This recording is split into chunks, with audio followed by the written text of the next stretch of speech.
नमस्कार साथियों, मैं एडवोकेट अमृता रावत उत्तराखंड के डिस्ट्रिक्ट पौड़ी गढ़वाल से हूँ और मैं आपको अपने वीडियो में समय समय पे जो कानून में संशोधन होते हैं और जो कानून बहुत बेसिक तौर पे हर व्यक्ति के लिए जानने बहुत ज़रूरी होते हैं, उनको लेके जो है आपके समक्ष वीडियो के माध्यम से आती हूँ। तो चलिए शुरू करते हैं आज का ये वीडियो। साथियों, आज मैं एक ऐसा वीडियो लेके आई हूँ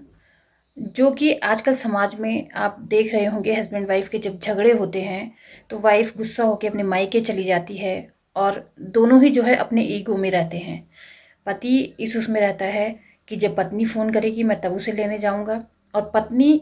इस ईगो में रहती है कि जब मेरे हस्बैंड मुझे लेने आएंगे मैं तभी जो है अपने ससुराल में जाऊंगी। तो आज का जो मेरा विषय है वह ये है कि पति पत्नी का जो है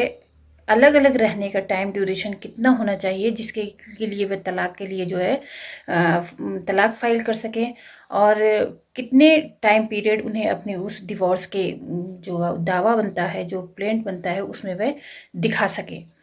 क्योंकि आजकल ये जो देखा जा रहा है समाज में कि छोटी छोटी बातों में लड़कियों का नाराज़ होकर के मायके चले जाना, या कई बार पति की कुछ ऐसी हरकतों की वजह से वह नाराज़ हो जाती हैं, और वास्तव में होना भी चाहिए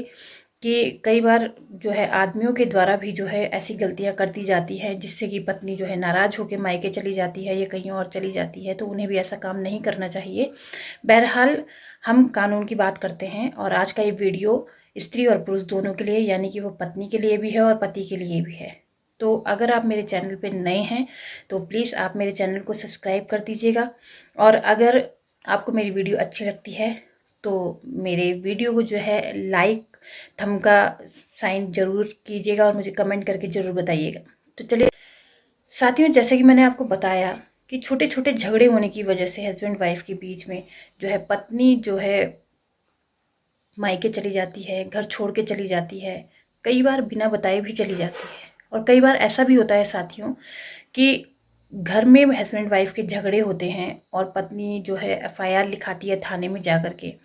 या पति को पहले वो बहुत समझाती है, लेकिन जब वह नहीं समझता है, बच्चों के लिए जो है भरण पोषण नहीं देता है, और पत्नी भी इस स्थिति में नहीं रहती है कि वह कुछ कमा सके, यानी कि वह पढ़ी लिखी नहीं रहती है, तो उसके पास कोई और चारा नहीं रह जाता है सिवाय और सिवाय मायके जाने के। क्योंकि आजकल आप देखते ही होंगे साथियों कि समाज में जो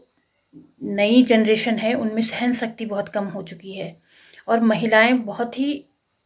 छोटी छोटी बातों पे जो है रूठ के, नाराज होके, लड़ाई झगड़ा करके, कोई भी रीजन हो सकता है, उनसे जो है रूठ के या लड़ाई झगड़ा करके मायके चली जाती हैं। और कई बार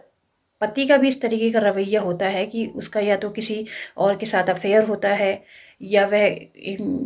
इनकम उसकी इतनी ज़्यादा नहीं होती है कि वह घर का भरण पोषण कर सके, या वह जो है किसी नशे का शिकार होता है, और नशा करके जब घर पे आता है तो लड़ाई झगड़ा, रोज़ रोज़ का कलेश, इन सभी कारणों से जो है, या हो सकते हैं और भी अपनी अपनी फैमिली के सभी के अलग अलग रीज़न होते हैं, तो हो सकता है कोई और भी कारण हो जिसकी वजह से जो है पत्नी घर छोड़ के चली जाती है। तो आज की वीडियो में मैं आपको ये बताना चाहूँगी कि आप, क्या होता है साथियों कि जब हस्बैंड और वाइफ का झगड़ा होता है और दोनों ही जो है अलग अलग रहने का डिसीजन ले लेते हैं, दोनों के द्वारा जब अलग अलग रहने का डिसीजन ले लिया जाता है और 1 महीना, 2 महीना, 4 महीना, साल भर, 2 साल, 1.5 साल, इस तरीके का टाइम बहुत तेज़ी से बढ़ता जाता है, तो उनके घर वालों के द्वारा सोचा जाता है कि जब ये लोग साथ में रहना ही नहीं है इन्होंने साथ में, तो ये इस तरीके से जो है अलग अलग कब तक रहेंगे। इससे अच्छा तो ये है कि ये डिवोर्स ले लें। तो फिर होता क्या है कि घर वालों के भी दबाव में आकर के जो है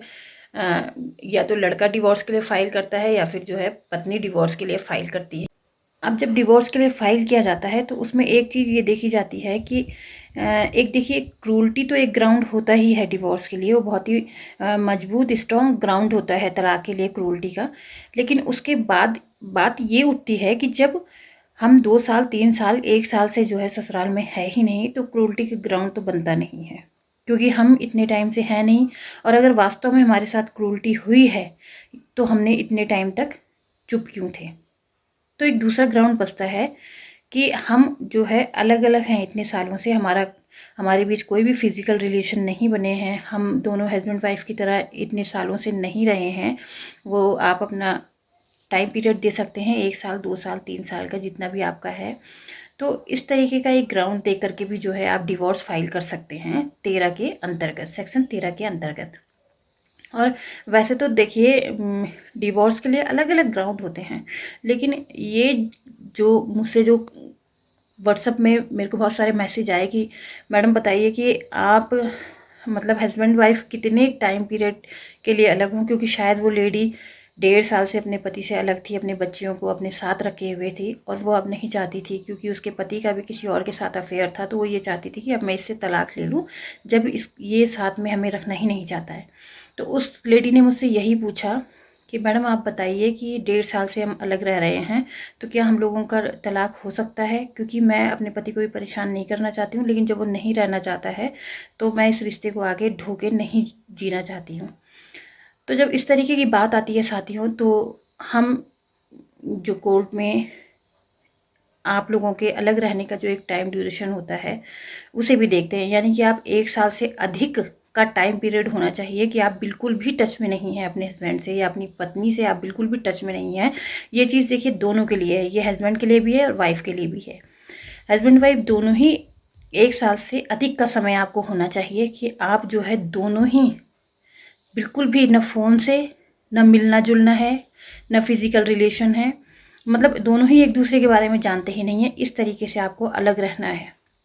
और अलग रहने की जो आपकी टाइमिंग गिनी जाएगी, वो इस डेट से गिनी जाएगी साथियों, कि अगर जैसे महिला है, अगर वह लड़ाई झगड़ा करके गई है और उसने कोई एफआईआर लिखाई है कि मेरे ससुराल वालों ने मुझे इस तारीख को जो है मुझे घर से निकाल दिया, एक तो वो तारीख काउंट की जाएगी। और दूसरी, अगर आप दोनों ही एक उसमें सहमत हैं,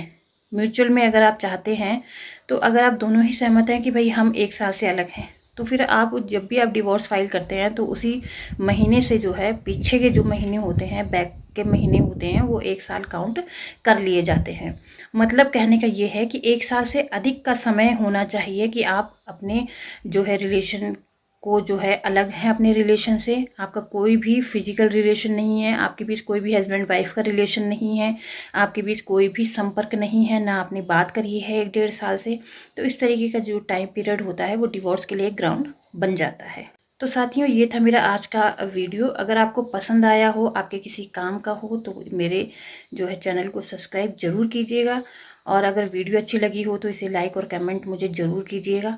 और सब्सक्राइब तो आप कर ही दीजिएगा, ताकि समय समय पे आपको मेरे बनाए हुए वीडियो के नोटिफिकेशन मिलते रहें। मिलते हैं अगली वीडियो में, तब तक के लिए नमस्कार।